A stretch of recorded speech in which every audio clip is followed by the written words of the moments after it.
Hey guys, and welcome back to another episode of XO Medical Spa. But before I begin, that little thumbs up at the bottom, just hit it, take a moment. Also hit subscribe, take a moment. I'll sit here and wait. All right, done, got it.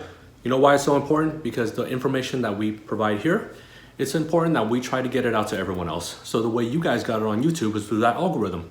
Someone gave it a thumbs up, popped up on your feed, and now you got all this great education. We want to expand that education to everyone else. So give it a thumbs up, give it a subscribe. We're gonna be right back. Let's talk about a subject. So for me, I love to build a long-term relationship with my clients. I don't want to see them once. I don't want to do a ton of procedures and then never see them again. It's about building this long-term relationship. So one, you guys are comfortable, you guys are safe. Two, you get to see what you look like. And then long-term, we get to build and get to where you want to be for your goals. So in the beginning, what I commonly find is people come back and they're like, why do I look worse? Why do I have this dimple? Why am I asymmetrical? I paid for all this product, all this filler, all this threads and Botox, but yet in the end, I think I look worse. Let's discuss that in a bit. All right, so before I say anything, I'm gonna look straight at the camera and you guys pick apart my face right now. So I'm just gonna hold still.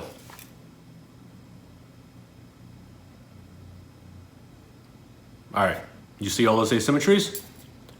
Right side is bigger, face slants to the left side. Let's see, let's pick me apart here. This bag is worse than this bag. This fold is worse than this fold. But you probably didn't see any of that until I pointed it out to you. You wanna know why? So one of the things I tell people is the only person that looks straight at you is you. So the only person I look straight on is you in the mirror. That's it. Everyone else, we look at each other at angles. When I talk to you, I'm at an angle. When I talk to you, I'm at an angle. So try this. Next time you speak to your husband, your wife, your family, or friends, speak to them dead on and see how uncomfortable that is. But unfortunately, that's the only person that looks at you in that manner is you at yourself in the mirror. So when we look at ourselves straight on, we talk about asymmetry all the time, and you can actually find this on the web. Take your face, mirror it, and then flip it over with an app. So when you take a split image of yourself and flip it over, that is a perfect image of yourself. But it looks really, really, really weird. But we don't realize that. We go home, we're like, this fold is worse than this fold. This cheek is bigger than this cheek. This jaw pokes out more than this jaw. But that's asymmetry. That's the beauty of it. It's the beauty in our imperfections. But we don't see it until part two, we start doing procedures. You do Botox. You go home every single night and you frown, you lift your eyebrows, frown, lift your eyebrows. You never did that prior to Botox. When you do lip fillers, now you go into a mirror, now you look at photos and you're like, when I smile, it's crooked. Or look, this side is bigger than this side side's longer than this side. When we do PDO threads, you're like, why is this side more lifted than this side? I look really good here, why didn't you do just as much as over here? Because we try to do equal amount. Because we try to keep your natural beauty. So asymmetry comes with the territory. If you try to achieve perfect symmetry, one, you're gonna be chasing a goal that's never gonna happen, and you're gonna drive yourself absolutely crazy. And then two, as a provider, I don't wanna do that to you. I don't wanna pick apart your face where I'm like, look, this lip is bigger, this side is bigger, this part is lower. I'll point out asymmetry so you, when you get home, you're not picking yourself apart. But I'm not doing to point out the asymmetry because I'm trying to fix that to the point of perfection. Now, how do I combat this? How do I tell someone they're asymmetrical, but we want to keep that asymmetry? One of the common things I see is when people come in, they show me pictures, celebrities, of themselves, of whatever the case is. They're like, this is the lips I want, this is the contour I want, and they'll show me an Instagram photo or a photo off of Google. And I tell them, what angle are you looking at right there? Every time you see a celebrity, every time you see a model, again, it's at angles. Because one, they're professionals. The cameraman knows to shoot them at angles. Again, find me a celebrity photo where they're dead on straight. We never see that because we're working with angles and shapes. And in reality, we look at each other at angles and shapes.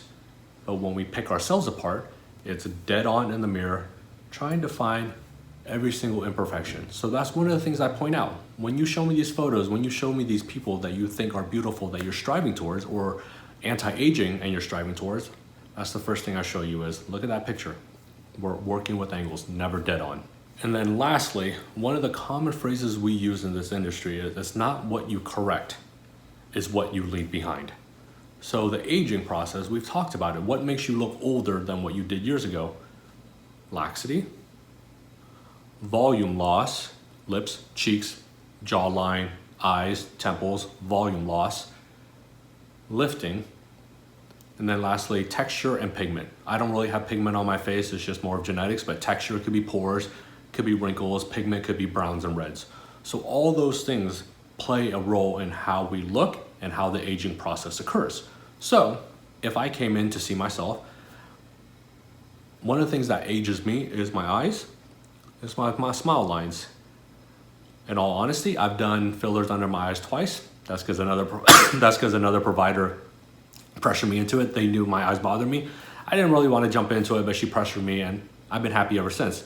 But granted, I looked at my eyes, but I looked at my eyes even more closely after I did the fillers. I'm like, well, I did fillers. I see a little bit of correction. I want more.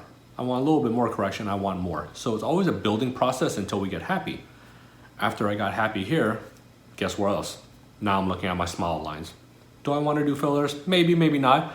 But once you correct one place, your eye will take you to another place.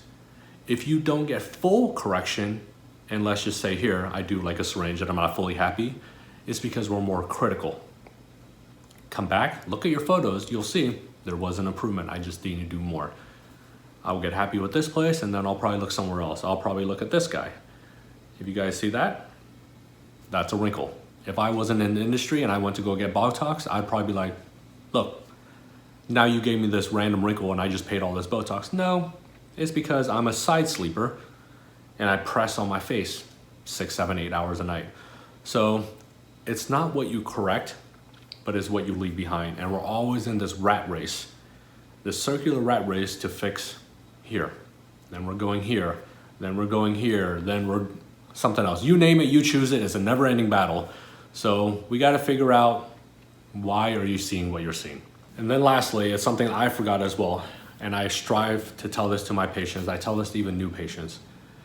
No matter the case, if you're unhappy, you think your provider cheated you, you don't think something worked, whatever the case is, go back to your original provider. If you were going to go see your doctor, your hairstylist, your mechanic, anything that you do daily stuff with, if your doctor didn't get your cough right, if your stylist didn't get your hair right, or your mechanic didn't get your car job right, you wouldn't go jump to a new person. You always go back and you tell your doctor, you didn't fix my cough. What else do you think it is? Hairstylist, they got your color, your cut wrong. You go back and you say, look, this happened. But for some odd reason, when it comes to this medical field, you get Botox, it doesn't look right, you jump to another person. Your fillers wasn't done right, you jump to another person.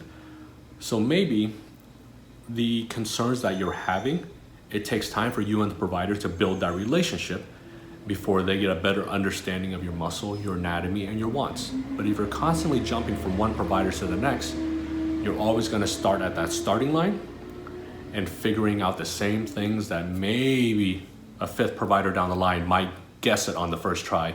But always have that conversation and go back and be like, look, I don't think we got our goals. And then we'll figure out why.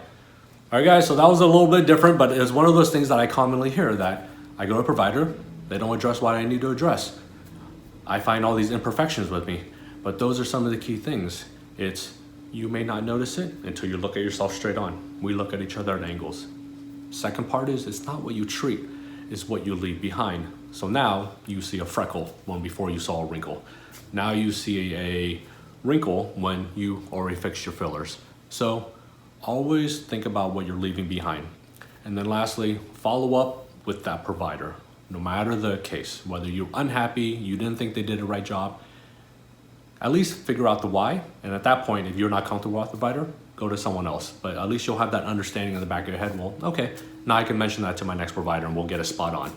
All right, so here's another episode of XO Medical Spa. Hopefully it's a good educational piece and hopefully it's a little bit a different vibe, not just the procedures that we do, okay? So remember, in the beginning, if you didn't give it a thumbs up, this will push this educational piece to other people that you think that will help you quite a bit. And then lastly, hit subscribe, hit that notification so when we release another video, you'll be the first one to understand it and see it, okay? So I'll see you guys on the next episode of XL Medical Spa. Stay safe.